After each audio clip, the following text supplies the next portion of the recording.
All right, let's dive in. Today, we are decoding what sounds like, well, a totally random poolside chat from a family in Wales. At first glance, it's just pure chaos. You've got inside jokes, bizarre phrases, and topics that change on a dime. But trust me, there's a secret language hidden in there, and today, we're going to crack the code.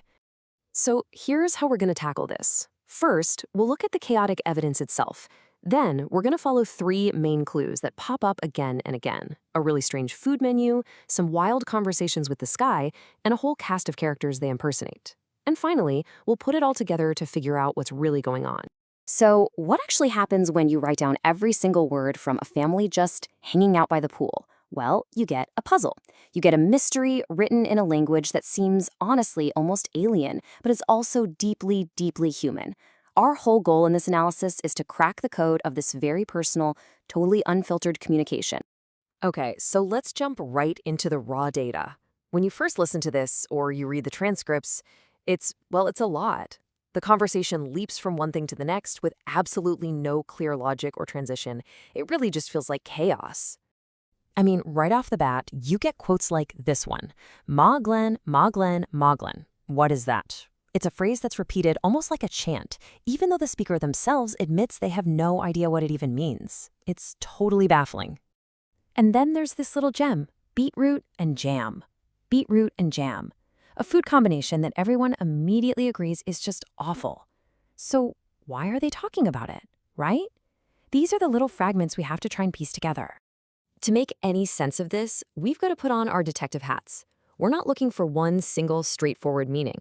Instead, we're on the hunt for recurring patterns, themes, and little motifs that can act as our clues. And you know what? Our first big clue starts to pop out of all that chaos. A huge portion of these conversations revolves around just one thing: food. More specifically, the acts of ordering food. And wow, the menu is pretty extensive. We hear them constantly talking about pizza, but with one very important rule: no pineapple. There are burgers, there are hot dogs, and even super specific orders, like cheese and onion crisps, but they have to be from the supermarket Audi. Now this, right here, is where it gets really interesting. As you can see, these food orders aren't just about what they're hungry for.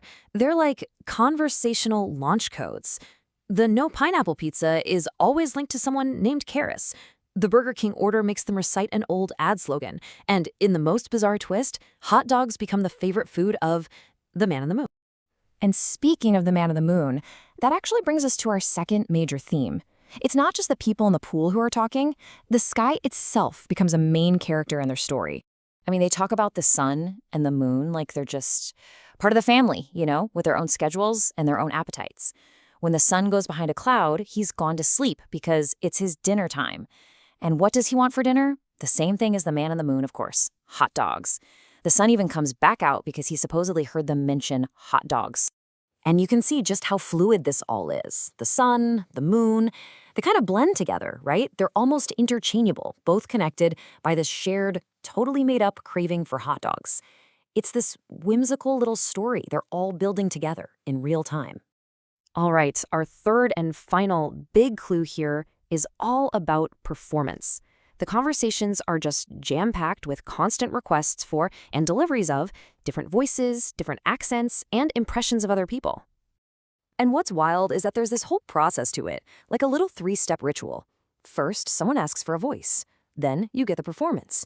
But it doesn't just stop there. They immediately start analyzing it, trying to figure out where the heck a catchphrase like "hush your wish" even comes from. And the bizarre answer they all agree on? A library in Scotland. And their list of characters? It's huge. They've got the classic stereotypes, they've got celebrities like Bobby Brown, and most importantly, they do impressions of each other. It's like they have this shared toolkit of characters they can pull out at any moment.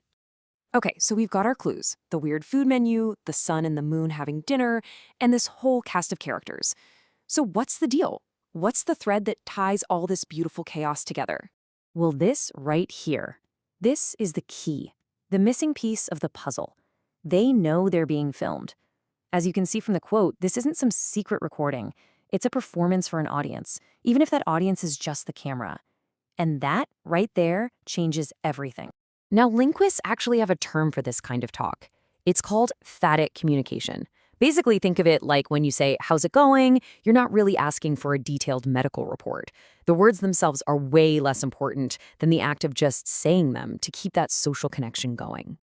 And that is exactly what's happening here. Chanting beetroot and jam or Ma Glen isn't meant to share information. These are verbal rituals. They're basically the linguistic version of a secret handshake, reinforcing their bond as a family, as a group that just gets the joke. So, when you put it all together, what have we learned? Well, first, that this isn't nonsense at all. It's a very sophisticated private language. The food, the sky, the voices, they're all conversational shortcuts to tap into a shared history. The whole goal isn't to exchange facts, it's to strengthen their connection with each other and, yeah, with the camera.